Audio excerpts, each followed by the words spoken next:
And welcome to Scream With Me. My name is Rusty, and this is my channel where I talk about my favorite horror movies and heavy metal music sometimes. And we are going to finish up the Child's Play franchise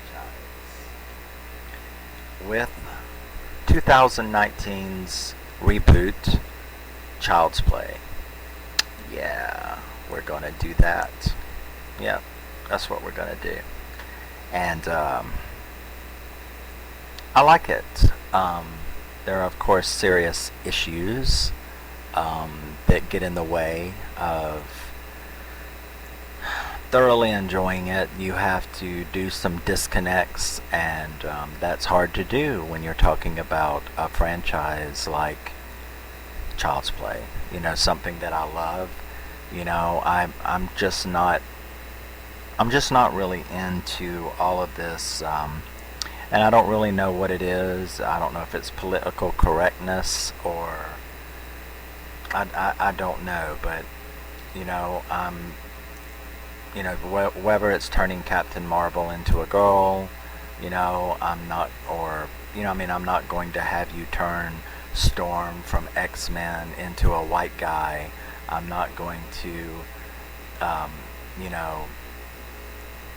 I don't see the purpose. It all really confuses me when they do that kind of stuff, because it's almost as though they don't have the imagination or intellect to come up with something new, or to, provide entertainment or a role for certain groups of people, so they replace something that's already been done with something like that. I really don't get it. And although the Child's Play reboot is not the same thing, it's of a similar,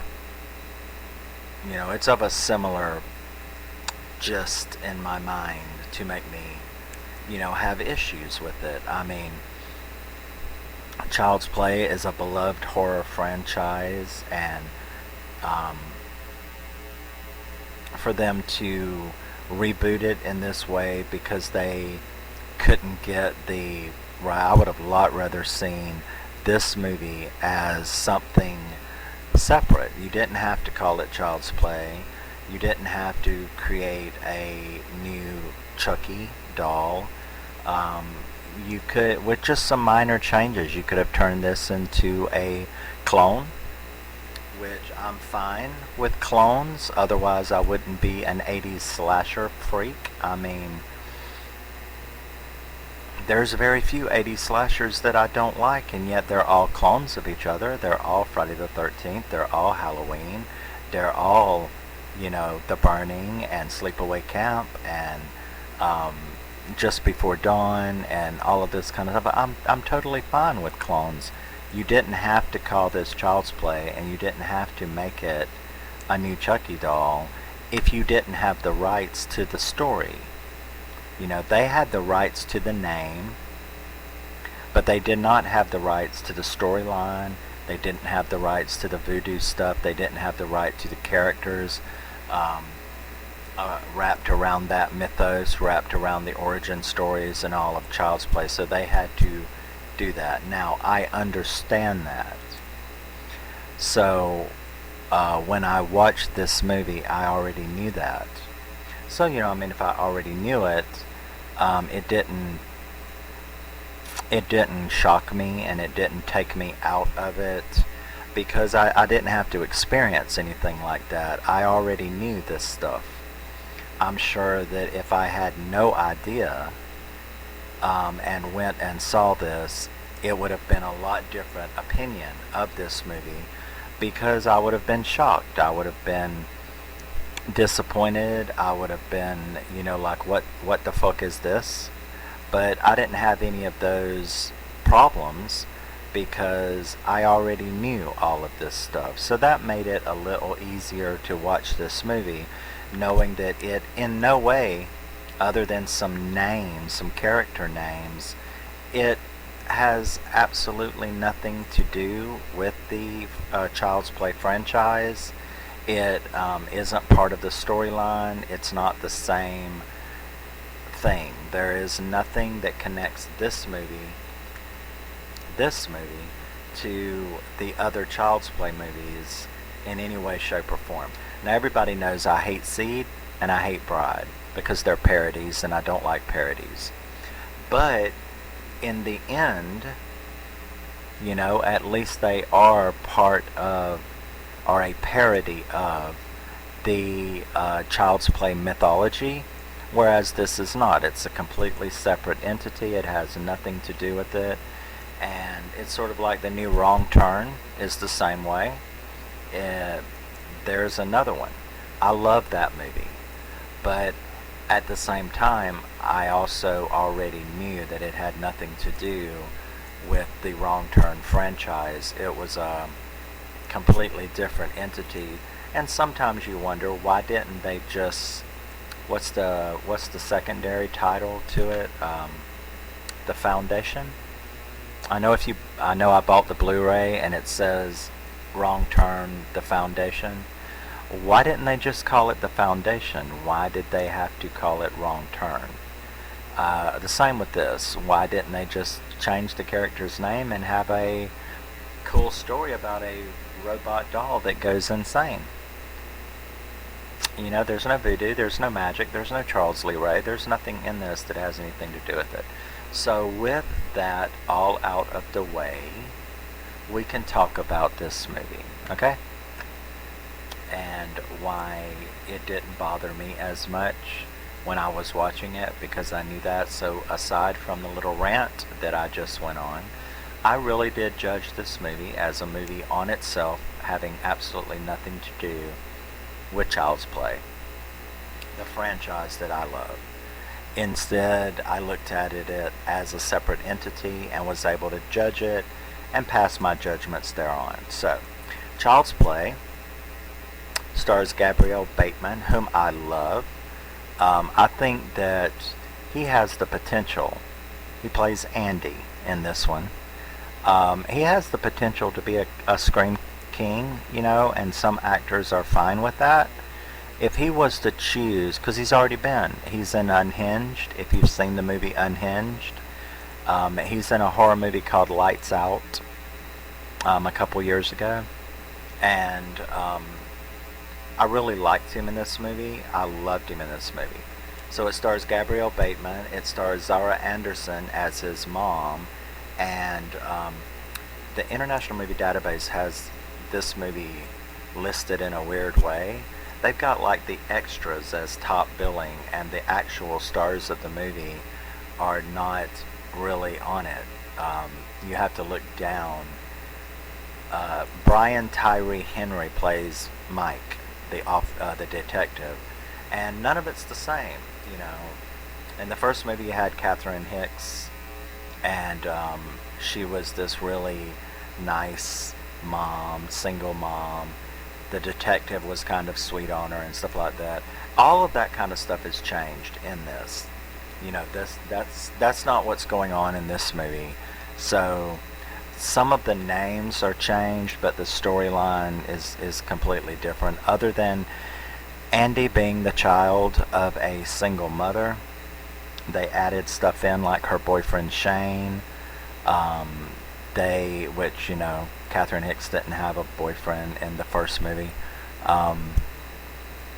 There's no best friend of hers that gets killed. They add in these little friends for Andy, which I guess they served their purpose, but I didn't really care for them.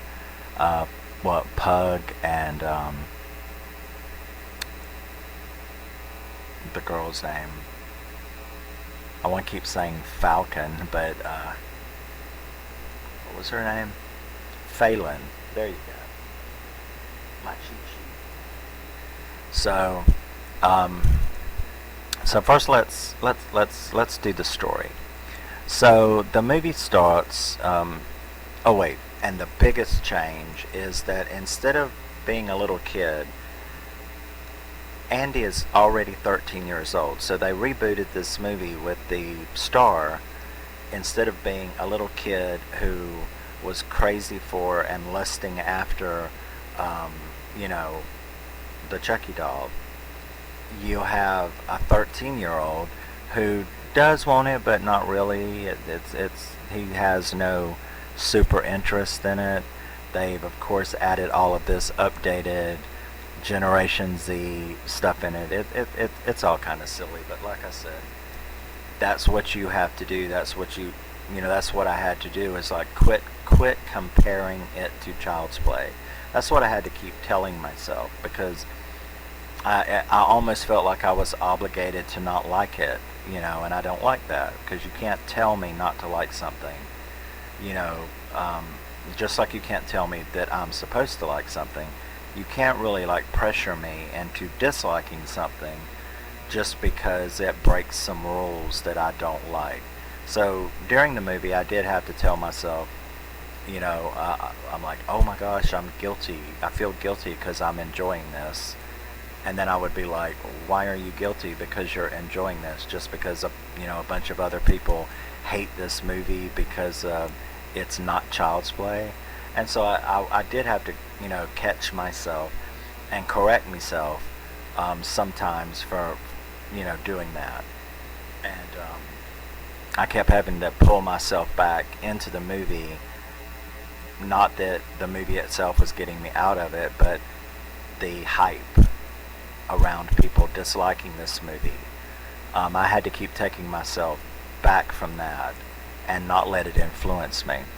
So the movie begins. You're at the processing facility where they're making the Chucky doll, who is now updated, I guess, to, it's now hooked to an app, and it's a little robot and all this kind of stuff. And in the manufacturing plant, there's one of the workers who is working on a doll who gets bitched out by his boss. It's obviously a sweatshop, who threatens to, are you daydreaming again? You're not working fast enough like a sweatshop would. You're not working fast enough. I want you to finish this doll and then get the hell out. You're back on the street where I found you. Now, the first thing I thought about that was, I didn't know you could just pick up computer programmers off the street. I'm not saying a computer programmer couldn't become that, but you are talking about someone just told to finish the doll and they're going to be thrown out back on the street where they're found. Well, obviously, if he was intelligent enough to be taught sophisticated computer programming to, work on these dolls. So I thought that was a little strange. That they put it that way. So, whatever. So then he disables all of the safety protocols. Now, what I found interesting about that is I built all of my computers. I know quite a bit about computers, and to put safety protocols on something, it has to be programmed into it to begin with. You can't put safety programs to stop this from happening if you didn't program this to happen to begin with. So you kind of had to go suspend your disbelief of the technical part, because I guess the safety protocols were stuff like don't repeat cuss words, and one of the things that he deleted was violent behavior. You have to have safety protocols against violent behavior. What the hell did they have this doll programmed capable of doing? That they would need those kind of safety protocols. So that's just, I'm going all techie. I'm going on a techie side road there. So there were some holes in the movie, stuff like that can make you think.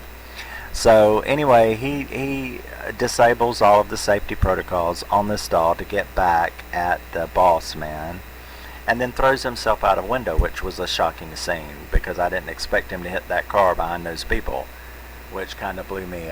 That was the first little, ooh, she's okay. So now you have the introduction to Andy's mom. She's like the first mother, she works at um, a retail store. In this case, it's a toy store, and electronics and a electronic and a big name toy. It's like um, I don't know one. I guess I must not have went to a lot of toy stores in my life, but um, so it's sort of like a Walmart for toys and electronics. So you're introduced to her, and I have to say I kind of thought of her. It was another shock factor because um, she wasn't nice and classy and sophisticated. I mean, in the first movie, Catherine Hicks was poor. They were poor. She was a working class woman. Um, remember, she couldn't afford the doll either, and neither can this one. But she still was very classy and all that, whereas this mom is kind of a slag, trash. She acts very trashy. She gives out this trashy vibe. You know what I'm saying? You just want to call her trash. It's like she's wanting her kid to go outside. I don't know. She just didn't come across as very nice, and she didn't come across as a good mom, and she just didn't have any of the qualities of the original mother in the movie. And Andy, though, was perfect. I loved Andy. He was great. He's hearing impaired in this movie, which is how Chucky sort of connects himself to Andy's hearing aid. And so Andy was real good. The mom was, like I said, not enough to like really bother me, and it had nothing to do with her acting. She was playing a rather unlikable, not unlikable, but she just didn't have any redeeming qualities that I ever saw. Um, she was just kind of mediocre, and she just wasn't this really nice, upbeat mother like Catherine Hicks were. But there we go, comparing them. We're not supposed to do that, yeah. So she was sort of the shameless version of a mom, and but okay, whatever. Then you had the detective. And the first one was Mike, and this one, and look at me, I keep comparing them, right? But the detective in this one, he is just a guy whose mother lives down the hallway, and he comes over there a great deal because it's his mom, and that's how he meets Andy. But him and the mom really never have any kind of thing, any kind of friendship or any kind of anything at all. So that was a little weird. But I liked him a great deal, Detective Mike. I liked him. He was real good. I liked his character, and I liked the one-liners that he gave a lot. So he was pretty good with the one-liners, which is another thing this movie does not have. It doesn't have Chucky doing the one-liners because it's not an evil asshole named Charles Lee Ray, with a smart-ass mouth. So, there is no one-liners in that. But the detective kind of makes up for it a little bit because he frequently throws out these little one-liners, like one I'll mention in a little bit. So the first act in the movie is sort of like introducing the characters. She brings home that doll, the one that was deprogrammed, at the facility, because someone returns it as not working properly. So she, like Catherine Hicks in the first movie, she ends up, bringing it home as a gift, a birthday gift to him. He wasn't exactly thrilled about it, but he took to it very quickly. And a big complaint of mine is the doll itself. I really, really didn't appreciate them turning Chucky into a fat-faced Cabbage Patch doll. The doll, it doesn't look like that. It's got a lot more animatronic feel about it, but the doll itself, it didn't look cute. It didn't look scary. It did towards the end, but I'm talking at the beginning. I really didn't like the oversized head. It made me wonder if it was part of that you can get close but don't get too close to the franchise, because I know there was a problem with that. So I'm like, did they change his look that much because of that? Because it really, the doll did not look that good, you know what I'm saying? Now he looks better in the second and third half of the movie. Once he becomes evil, he becomes a little bit more animated and you've gotten used to his appearance. But at the beginning, I was like, that is an ugly doll, you know. So you have that going on. We've been introduced to the mother, the kid. You know, Andy is he's sad. He's sort of the angsty 13-year-old feeling abandoned and lonely, which, you know, he did that really well, so that all worked out. Now, let's go on. We're the asshole Shane, her boyfriend. There's a bunch of problems going on there with Andy doesn't like him at all, and you can tell he's a dick, but he doesn't seem to be a dick enough for me to like go, ooh, I hate that guy and I want him dead. But I was just like, well, he's kind of an asshole, but you know, nothing like serious at first. As Andy gets to know the doll begins to imprint and become extremely obsessively jealous about Andy. I guess its programming was, you know, once you become the friend, it would do anything to keep that friend once it imprinted on Andy, and that's what it did. The first taste we get of that is when it attempts to kill the cat. The cat scratched Andy. Andy complained about the cat. Chucky ends up then attempting at first to kill the cat. Later on, he actually does kill the cat. So I guess the animal people out there might be a little upset because the choking scene where he was choking the cat was pretty intense, and that was I thought it was cool. And I'm a cat person. I love cats, so but still, it's just a movie, people.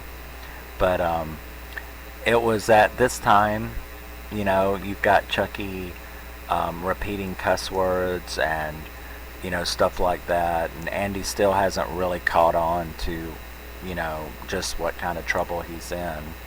He runs across Pug and Phelan, the two friends who, when they hear Chucky cussing, they become like friends with him.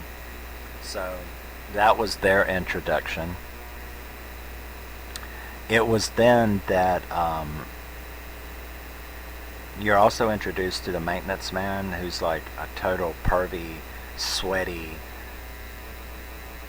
spying friend. He's got like cameras all through the house. I mean, all through the apartment building. And sort of like that movie Slither, he's watching people and stuff. So that was definitely creepy. And they created that character perfectly. Sweaty, overweight. He was definitely pervy. They definitely got that correct. So, let's see. I just watched this 2 hours ago, and I've got my little notes here. So, to hit my highlights. So, Shane and Andy have a little fight. Chucky witnesses it, and he actually pushes Andy across the room, throws him onto the bed, and in a very, you know, come on, let's go, you know, fashion, and that was it for his ass. And we follow him home back to his house, where we discovered that he's married with 2 kids. Now he's really an asshole. So we get a very, very intense kill scene that made me look away. I do not like lawnmowers to the head, and this was close to it. He has to take the Christmas lights down, so he's on the ladder. Chucky's there. He gets thrown off the ladder, and when he fell off that ladder, duck and roll, man, duck and roll, but he landed straight-legged, and so like both the bones in his legs like shot out to each side, and it's like, dude, you're supposed to you're supposed to drop and roll. I mean, you're not supposed to land stiff-legged when you're falling. That's not, you're guaranteeing, broke legs if you do that. You got to fall with it, especially from the survivable height that he fell. If he'd have just tucked and rolled, it probably wouldn't have hurt him, but then again, that's not what was written in the movie, was it? So we got that scene, which was very painful looking. And as he tries to get to his phone, Chucky turns on the garden tiller, and I was like, oh no. Here comes here comes a lawnmower to the head type scene. And it was very gory. Now, remember, I have the unrated version, because there were people who complained about a lot of the violence not being shown, like it was toned down. This movie was gory as hell. Okay, this movie was gory as hell, and I don't. And where I got that from was International Movie Database. One of the reviews is like, oh, the violence was toned down. I'm like, I don't know what movie you saw, but it couldn't have been this one, because this movie had some gory shit in it. So he's dead in the field, and it's Detective Mike who has to come and check out the crime scene. And this is what I was telling you a while ago about Mike throwing a lot of one-liners, because after he looked at the body, which was pretty gross because it was completely skinned, he had no face at all, no eyes, face, and he said, a white guy dead in a watermelon patch. Poetic. I was like, okay, yeah, I got that. So the detective threw out little one-liners through the whole movie, which was pretty good. So Shane is dead. Next up would be that pervy mechanic, because after and that scene was really cool. Andy walks in from school, and he walks by a watermelon with Shane's face on it with a bow around the top, like a present. And I didn't see it either. He didn't see it when he walked in the door. He walked right past it, got something off the bed, and walked out the door. And they did that really well. They shot that really well, because you're looking right at that face.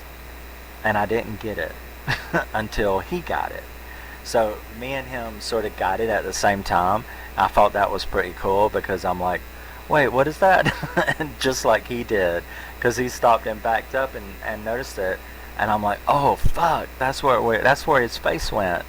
So that was pretty crazy. He ends up telling his friends, the 2 friends, and they tell him to get rid of it by throwing it down the garbage chute, which he tries to do, but he gets caught in the hall by his mother while he's carrying this face wrapped up in a watermelon, on a watermelon wrapped up in Christmas paper. So he claims it's a gift for that detective's mother who lives down the hall. She makes him go to the door, and he begs her not to open it till his birthday. So she's got this guy's face sitting on her mantle in gift wrap paper. That was pretty cool. Andy manages to get it back by taking the detective up, who had noticed that he was a lonely and disheveled, lonely kid. So he had kept asking him to come over for dinner at his mom's, and he took him up on that so that he could get that thing. And he does manage to get it and throw it down the chute. After the Shane incident, him and his those two friends, they end up destroying Chucky by pulling its battery out. And he throws that down the chute where the perv maintenance man finds it. And he is like an electronic person. So he wants to fix it up to put it on eBay. And he does fix it up. And when he does, there is another extremely good kill scene, because Chucky chases him all around the basement, slashing him, doing all kind of nastiness to him.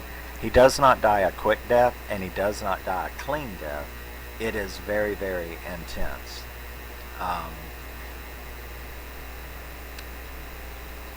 Yeah, it was. I mean, I'm just seeing it in my head again, and still thinking about that guy's review about how there was no violence in this movie. I'm not even sure he saw the right movie, is all I can think about it. But, so yeah, let's see, what's next?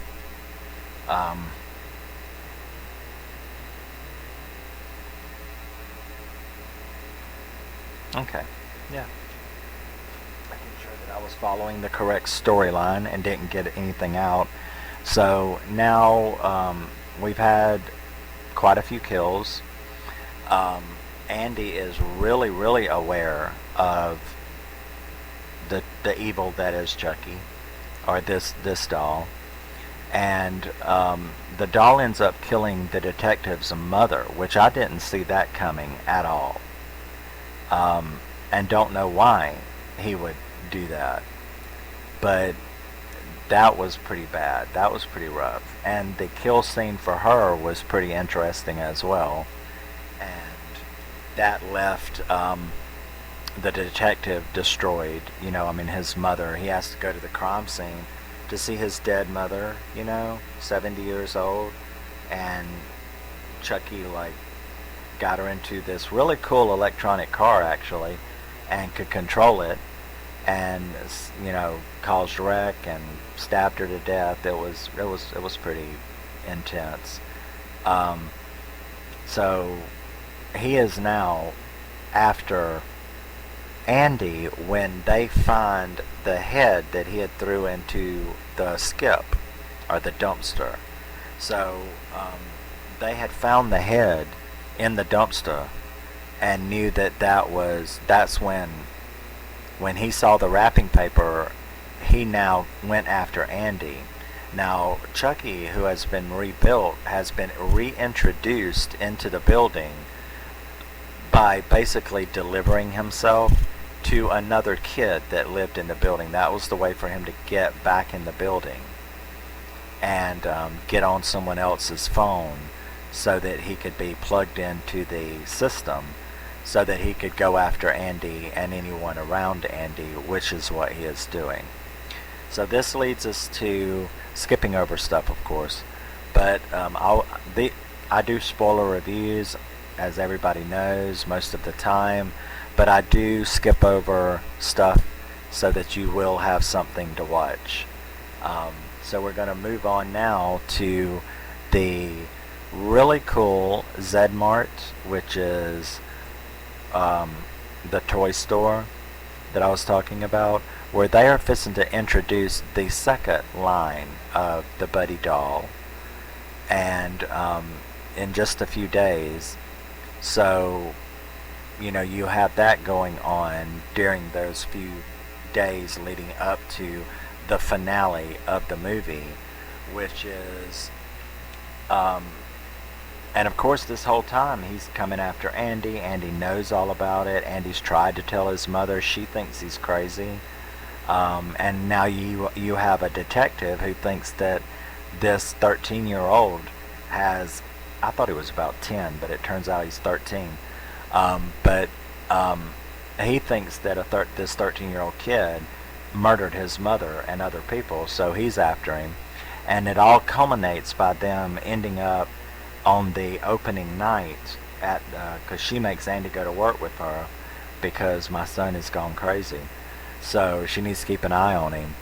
And it is the introduction of the Chucky 2, or the Buddy 2 doll. This, the Mark II, the second version, is coming out. We get a bunch of kills during that.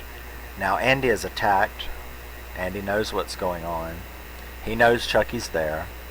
And the detective finds and sees Andy, and throws him down and cuffs him. The mother and him have a little fight right as the whistle goes off for this huge crowd that has came to buy these dolls, the Mark II of the Buddy doll. During that time, one of the employees that you had seen a few times, he puts on this big Chucky head, and Chucky's actually in the head, and he doesn't know it because it's one of those big giant heads. And he's, right as the bell goes off and he goes out to introduce the Chucky doll, he stabs him in the throat. He staggers out there, takes the head off and sprays blood all over this little girl's face and everybody in the vicinity. The detective runs up to check things out. He's hooked the handcuffs to a shopping cart so that Andy can't get away. And there you go. Mayhem ensues because the drones were cool. He hooks into a lot of that company's drones. So you have these really sharp-bladed drones. He attacks the crowd with them. Murder and mayhem everywhere is going on during this time. And Andy is trying to get loose. Andy is trying to attack. Now his friends have showed up. Those two, friends. They've showed up because now they believe Andy is correct about Chucky. That he was not destroyed. And so they come to help him. His mother gets kidnapped by Chucky, who puts her down in the basement. And is going to hang her. So there's this big showdown between Andy and Chucky, and that was all done very, very well. It was really, it was done really well. I would say that the first act of the movie is slow but interesting, and at least it gave me time to adjust, because I did need time to adjust. I'm actually kind of glad that they didn't just jump right into murder and mayhem, because I really did need time to fight myself. Like I told you at the beginning of this video, having to fight myself about being upset about the new look, overcoming my prejudices that had been instilled in me by everyone's bitching about this movie. What's it got a rating on here? 5.7. That's fair. That's fair. I thought it was going to be something like 2 or 3, but it's not.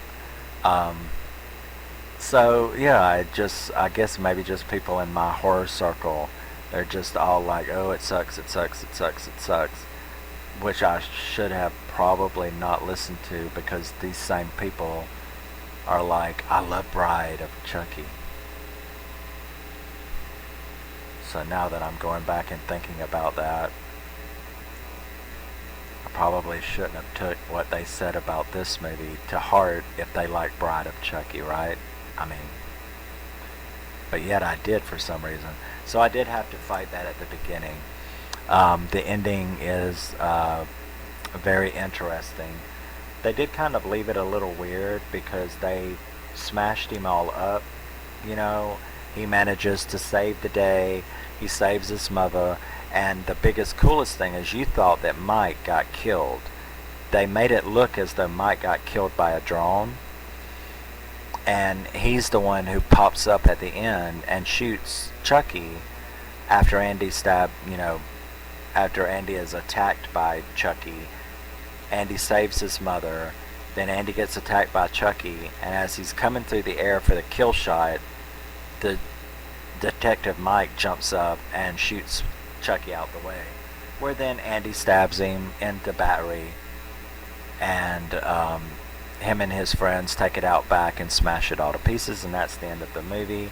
Except it's not, because they show these line of Chucky dolls, because now it's all been put on hold because of this thing that happened, and the CEO of the company puts out a thing saying that all the Chucky 2 has been recalled while they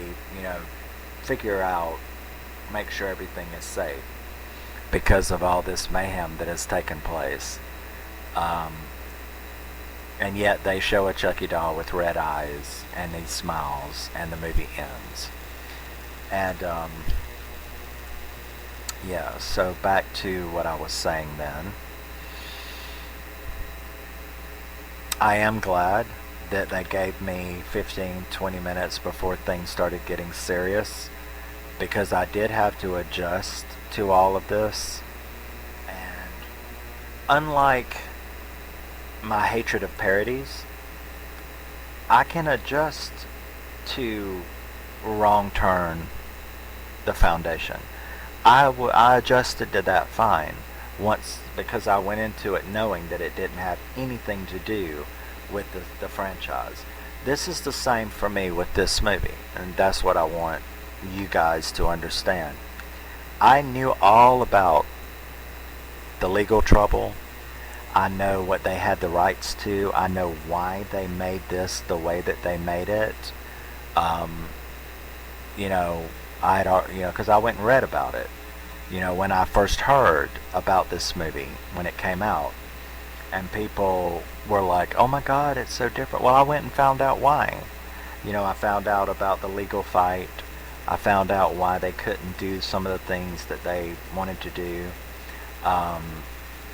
It's just like that stupid Friday the 13th lawsuit going on, and all of that bitching for 12 years now. We've not had a Friday the 13th movie because of it, and it's just stupid. So, I was able to go into this movie knowing all of this. Now, I like this movie. I like it. I had fun with it. If you do some kills that make me squirm and look the other way, you've done your job. The protagonist, Andy, was great. I love Lights Out, and Unhinged. He's a great little actor, and I think that he could, if he would just stick with horror, he's already got a couple of thrillers under his belt. I think he could become a nice screen king if he kept at it. So he did real good. The mother I wasn't super fond of, like I was Catherine Hicks, but I didn't hate her or anything. She just seemed a little low class, and she just didn't seem to have a lot of class about her. And so, what do you call it? I didn't have a lot of sympathy for her or empathy for her, and instead of being really protective like the first one was, she didn't really seem to be that way. So I didn't have the same feelings towards her that I did. I loved the detective. His friends did the job, but they were sort of like just doing the job. But overall, I give this movie like a 6.5 out of 10. I really liked it. I would have no problem watching it again. I didn't hate it. And yeah, so as long as you understand, like I did, that if you watch this movie, which you should, it is a really good little movie with good kills, a good actor, but it is not Child's Play. It is not part of the Child's Play franchise, and it has absolutely nothing to do with the Child's Play mythology. It's just some of the same character names and a doll named Chucky. That's it. But it has nothing to do with it. So if you view this as a separate entity, completely unconnected to the Star Trek, to the Child's Play franchise, you will probably enjoy it as a alright little horror movie, because I certainly did. And there you go. That's my thoughts on this movie. And we are now through with the Child's Play franchise. I don't know what franchise I will tackle next. I know I do want to go back and get in some more indie movies. I like my channel to concentrate on indie horror movies, so I'm going to be doing quite a few of those, giving them some love. And then I will tackle another franchise. I have no idea, I don't really know which one I will do. But if you have an idea, let me know in the comments what you think I should do next. Like I said, I want to do some lesser known horror movies and get them out there. And because that's what I love doing. So, and then I will tackle another franchise, and next up will be the ranking. I will do my little ranking video, and we will be through with Child's Play. And I love this franchise. I love Chucky. He is a horror icon. So yeah, that's my thoughts, review, and rant on Child's Play 2019. Gabriel Bateman, Zahra Anderson, Tim Matheson has that little cameo, and Brian Tyree Henry as Detective Mike. So there you go. Thank you for tuning in, and I will see you in the next one, which will be my ranking, and then I will see you in whatever movie I do next. Thank you very much. Love you, miss you. Bye, and keep screaming. Does you good.